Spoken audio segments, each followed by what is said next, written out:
In front of me is Blackview A200 Pro, and today I would like to show you how you can use split screen. Begin by launching an app to use in this view. Clicking on Home button and launching a second one. Then accessing background apps and deciding which app you wish to use on the top half of your screen. After you decided, tap on those three dots at the top right corner of the chosen one. Select Split Top and tap on the second one.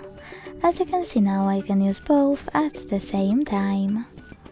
To go back from this mode, drag one of your apps, surface click, all the way up or all the way down and hit Home button.